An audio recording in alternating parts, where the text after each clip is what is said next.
Hello everybody, welcome back to the channel for another video on Marvel Contest of Champions. This one is focused on the champion of Dormammu, a character that I really like and also a champion that I really enjoy, but doesn't really get that much kind of need, wants and desires when it comes to getting him from crystals. Also, there's been a few synergies that have improved him over the last year, and I just want to share this information with you and at the same time deep dive the character. So let's go. Also, could you do me a massive solid and hit the subscribe button if you haven't already, and at the same time put post notifications on all. Also, for synergy research purposes, I'm going to be using a site called marvelsynergy.com. Link is in the description. I'm not affiliated, but I do highly rate this site. So let's begin talking about Dormammu. For a lot of you, you may only know Dormammu from the recent Doctor Strange film, and probably didn't know that he could be thousands, even millions of years old, coming from the dimension of the vastly powerful energy entities called the Faltine. Dormammu and his sibling Umar gathered matter to themselves to increase their power and practice anathema to their fellow Faltine, becoming their dimension's mightiest sorcerers. Ultimately, at some point, he slayed his parent Sinifer. They were driven from their home dimension, the Faltine deeming their garnering of such energy intolerable and assumed human form to explore others. Their search for conquest brought them to the Dark Dimension. And for those that remember, the Dark Dimension is a void within the multiverse, namely space between universes. This is where Dormammu basically hides out, and at the same time, this is what the masters of the mystic arts managed to create these shields by having the sanctums, one in New York, one in London, and one in Hong Kong. Dormammu has played a part in a lot of things in history, not to mention his massive tie-ins with Doctor Strange. If you did want to learn more about this character, then go to the link in the description below. But back to Richard again. Thank you, Richard, with the comic book information. Now let's deep dive this character and have a look at these amazing new synergies. There's so many small things I really like about Dormammu. The signature ability, for example, if he nullifies a buff, or say a buff expires, then he does apply a degeneration effect. As you know, there's nothing that counters degen, and it's not exactly the most popular character in the world that people do use. I love mine because as well, we've got double immunity, and double immunity is great, especially considering there's a lot of stuff nowadays with map 6, obviously map 5 has got this, where you've got bleed paths, and as well you have got poison paths. But nowadays you've got biohazard, caltrops, and things that require double immunity champions. Not to mention with biohazard with Act 6.1, and this could be something that goes through to the very end of Act 6, it's handy to have a character like this in your roster, especially considering that an awakened version does a nice little amount of damage of degen to champions, and at the same time is power control. When I'm finishing a combo, I like to end with a medium because you're then power draining. It's great, that's one other aspect, power draining enemies. So we've got that power control, power draining, so it's nice having that little kind of combination there. BAM over the last year tried to put in a lot of this kind of if the nullifying fails. Like in Alliance Wars nowadays, you do see stuff like, and the further you go into it, the more difficult the content is, the more difficult the tier. You will see stuff like 80% failure of nullifying effects. So to give you an example, if I was going to use an SP1 against a Venom, Venom gains a lot of buffs. So yeah, I'd look to nullify if I'm imbued, which basically means if I'm green in my top left-hand corner, if anything's green, that largely means you're imbued. And when that point in time comes, I'm using it against a Venom, it would predominantly fail, especially if the champion was on one of those nodes that were 80% failure, and I only have 20% chance for that actually to work. Whereas obviously it says 100% chance to nullify a buff.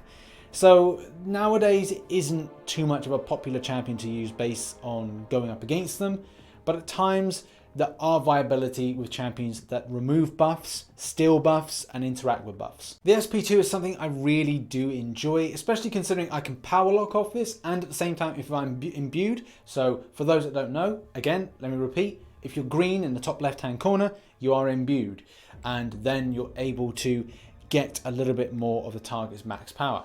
Very nice. Also, just a noter, if anything is green in the top left-hand corner, in particular, the green kind of eye icon that looks a bit like a mystic symbol, as soon as it goes green, that's positive. That's going to be good for you and bad for them.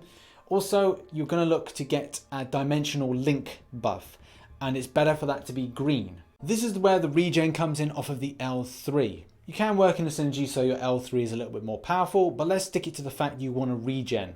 So, you're imbued. You've got that green eye mystical icon in the top left hand corner. Good. Then what you do is you hit your L3. Brilliant. At that time, and I find this easier, is to put a soul bond on the enemy. More times it's easier to hit a parry and then put into a heavy attack. This will then put a soul bond on the enemy, and then it's a case of you have to hit the champion a few times or allow them to do a special attack in your direction, which you avoid, putting 100 soul bonds on the enemy. Then what you do is do another heavy attack, which is called a soul bond detonation, and it will take all that damage. It will then apply it onto the enemy, but at the same time, you'll get a regeneration back. Continuing on from a regen synergies and kind of a usage perspective, the first synergy that I used around this champion was this here. So as we can see, we've got crit rating with Dr. Voodoo. We've also got attack plus 6% with Dr. Strange. This then allows us to get this nice little Mystic synergy that's working with Beardo with Dr. Strange, which basically allows Mystic champions to deal 30% of their attacks as direct damage to their opponent when nullifying one of their buffs.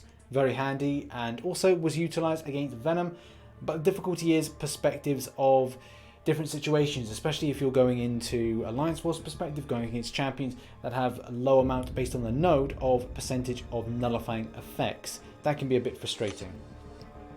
And obviously having Dr. Voodoo in and linking with Dr. Strange allows us for crit damage rating to increase, with Nick Fury being added in as well to unfortunately kill him off. So yes, unfortunately we'll have to kill off Nick to get plus 20% attack rating. This synergy was quite cool, although one of the things I will be coming back to is the thought process that Dormammu doesn't exactly pack a punch. It's a utility champion.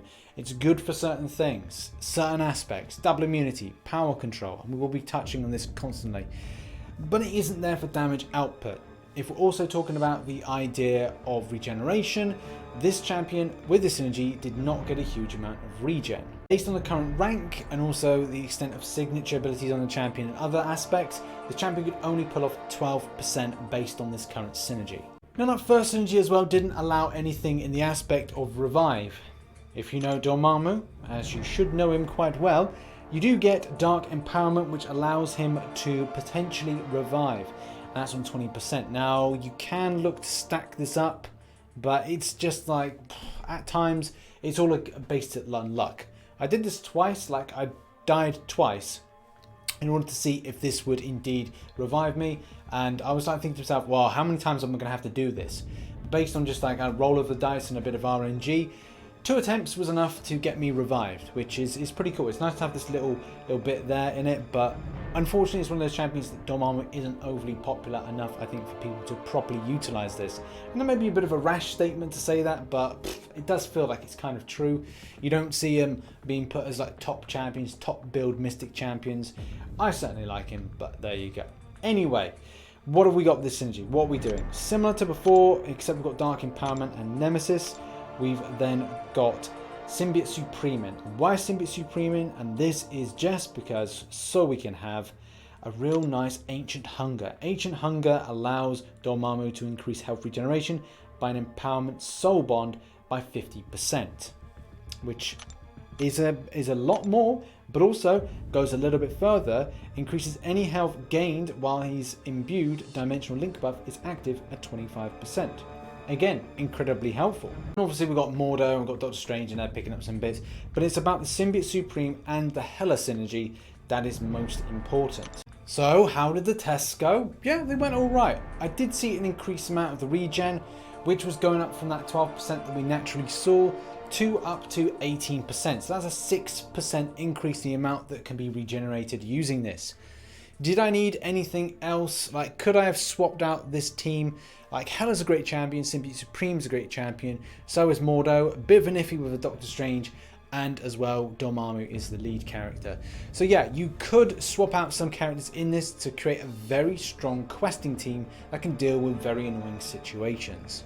I do still find this champion incredibly exciting, and utilization is really important, especially from an Alliance Wars perspective. It's still a common champion used for defensive purposes. And if you're looking for point of placement, from time to time you may see this on node 37. Yeah, it's got poison, not really kind of the biggest thing. It doesn't enhance anything with poison abilities. It's just frustrating going up against it if you've got a champion that's not poison immune. But mainly with a combination of brute force and in particular with enhanced special 2, it does mean that the character can be a little bit frustrating. So you could find find the character on node 37. And also it's no surprise that you could see him on node 54, the final, or even one of the mini boss nodes. But do bear in mind nowadays with the addition of Blade and as well the way that he deals with certain dimensional demon-y characters, it is very uncommon now to see this character in usage for Alliance Wars defense. So yeah, Danger Sense does cause some sort of frustrations, but at node 37 may be a better placement considering it's brute force, it's got poison and at the same time enhanced special too, because no one's got time for that. It's frustrating. So yeah, it's still commonly used, but not as much as it usually is. Dormammu for me is one of those characters that I still very much enjoy, and as well that double immunity does come incredibly handy. Power control aspects do mean that he has some viability, and especially going up against situations where he can also nullify is and still is showing worth for that champion. Having energy damage is still incredibly effective and is something that is still really enjoyed for a lot of players going up against some difficult characters. But unfortunately the champion does fall short with damage output, and his offensive abilities do kind of let him down. Yeah, you've got to put debuffs on the enemy, and a lot of new champions coming in interact. If they've got debuffs on, it can work positively in the enemy's favour. But at the same time, there's still a lot of content, especially in Act 6.1, that this guy can be utilised for, and as well with uncollected difficulty. If I had this champion to use a lot more, and more commonly, it will either be a case of using him in map 6 for biohazard, caltrops and other things that require him not to bleed.